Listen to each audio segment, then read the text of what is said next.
Hi, welcome back to the workshop for episode 31 of the Great Guitar Build Off 2022, and in this episode we're going to carry on with the neck, but we're also going to solve the mystery of what material we're going to use for the fretboard. Okay, so last time we got the headstock angle cut onto this and we got the truss rod installed, so that's some quite solid progress. But I'm filming this on the 9th of September and the deadline for this is the end of September basically. So I've got until the beginning of October to get this finished, which is about 3 weeks, or as I'd think of it, 6 episodes, which isn't very long really. So basically I'm going to have to dab in with this build and get it finished off as quickly as I can. And to make that happen, I'm either going to have to put a lot more content into each episode or film more episodes, or do a combination of the two. I don't know yet, we'll have to see. But either way, I'm going to have to get a move on. So in that spirit, we'll get the truss rod out and we'll start working on the next phase of this neck, which is basically to get this headstock thinned down to the appropriate size and to get some of this waste off. Now, I'm not going to make a template just for this neck because it's a one-off and it really isn't worth the effort. This is a template from a Les Paul Junior. The headstock angle is completely wrong and it's a little bit too long for what I need, but it will give me some kind of rough dimensions of where I need to be. Basically, all I'm going to do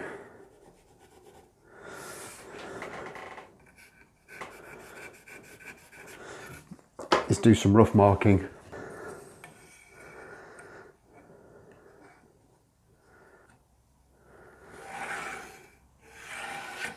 And kind of join those lines up.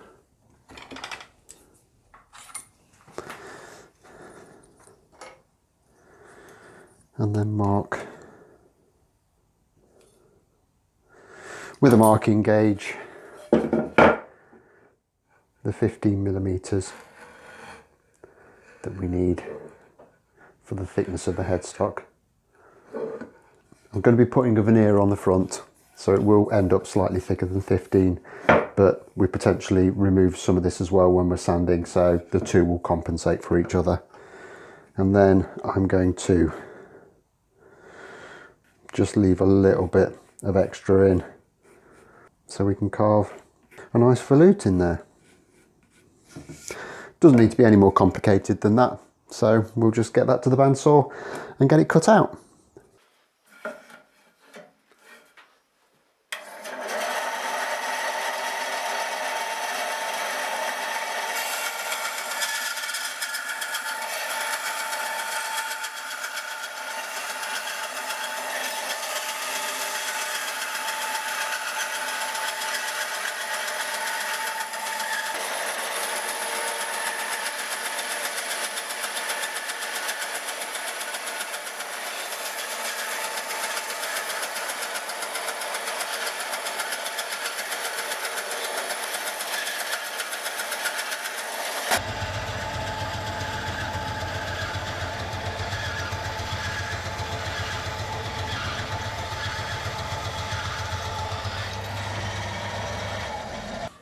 Okay, so there's the neck blank cut a little bit closer to the final shape and size.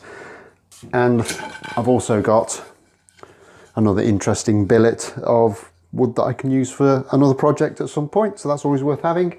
However, having cut that much timber off, I'm now going to leave this, put it to one side and just let it kind of settle for a day or so before I go any further with it, just to make sure it doesn't twist or move or anything. Better to do that than come back in a few days' time having done a load more work to it and find that I can't use it. So fingers crossed, with the multi-laminate nature of this neck, it won't have moved at all, but you never know. So with that out of the way, the next question that needs answering is what we're going to do for a fingerboard. Now, at the beginning, I discussed a few options, one of them being using some wenge or just buying in some rosewood to do it. But the other one, which actually proved to be quite popular and was the one that I was favouring as well, was to use a bit of this soprano. I think there's some really interesting figure in this bit of wood. So what I'm going to do is use a template for a fretboard to give me a rough idea of the size of the bit I need and just find an interesting piece of this wood that I can use. There is a big crack up this end of it, so I won't be using that section. But there is plenty of usable timber here. I'm kind of thinking this bit in here, because there's quite a lot of straight grained bits, but this is a little bit kind of jaggedy. So we'll find an interesting bit, get it marked out, get it to the bandsaw, and get it broke down into a fretboard sized piece of wood.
Okay, and that's the blank cut to size and resawn. I haven't really used Zebrano before. This is the first time I've cut any down, and it works really nicely. Cuts nicely. I've just planed one of the edges down to get it square, and if you're going in the right direction, it planes down beautifully. However, and there's no real other way of describing it, it stinks when you're working it. It smells a little bit farty, if I'm honest. So yeah, I might need to open the door in a minute because it stinks in here. But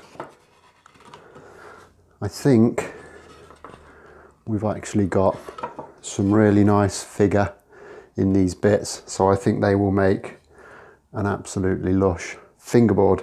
I've got enough for two, so if I stuff one up, it doesn't matter. So the next thing I need to do is get these thickness down to size because they are a little bit chunky still. And again, I will get that done with the help of a good old-fashioned hand plane. So I'll just get one of these blanks fastened down to the bench with super glue and masking tape in the time-honoured fashion, and we'll get to thinning this down.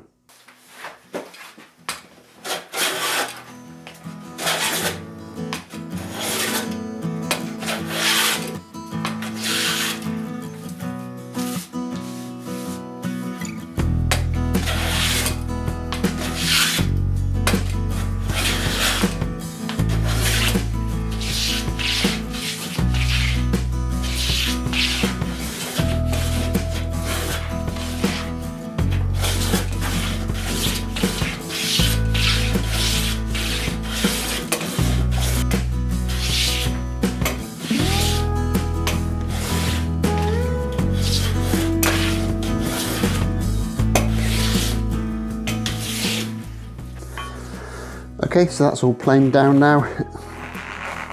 It appears to be roughly where we need it, but we'll just check that with the verniers.